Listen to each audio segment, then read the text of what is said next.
আজকে একদমই কাজে মুড নেই, একটুও কাজ করতে মন চাচ্ছে না।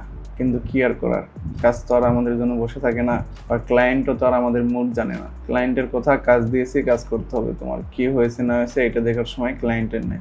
তো সবসময় যে কাজে মনোযোগ বসবে এমন না, কারণ আমরা তো আর রোবট না, আমরা হলো মানুষ। তো অনেক সময় আমরা কাজ থেকে বিতাড়িত হয়ে যাই, ফেসবুক স্ক্রল করি, বা মনে হয় যে না কাজ করতে ভালো লাগছে না, শুয়ে থাকি।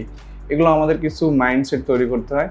যেমন যদি আপনি ফেসবুকে স্ক্রলিং করেন, তা থামানোরও কিছু বুদ্ধি আছে। যেমন কিছু অ্যাপস আছে যা ব্যবহারের মাধ্যমে আপনি অনেকক্ষণ যদি ফেসবুকে স্ক্রল করেন, তবে সেটির দ্বারা আপনার অটোমেটিক লক হয়ে যাবে, সো আপনি আর ব্যবহার করতে পারবেন না।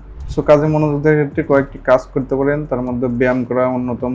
কয়েক মিনিট ব্যায়াম করতে পারেন, হাঁটাহাঁটি করতে পারেন, স্ট্রেচিং করতে পারেন। এছাড়াও বই পড়তে পারেন, আমি মাঝে মধ্যে বই পড়ি, যেটি অনেক হেল্প করে। না আমাদের মনোযোগ অনেক সময় অন্যদিকে চলে যায়, সেইগুলো ফিরিয়ে নিয়ে আসার জন্য ফোন রেখে এই কাজগুলো করতে হবে।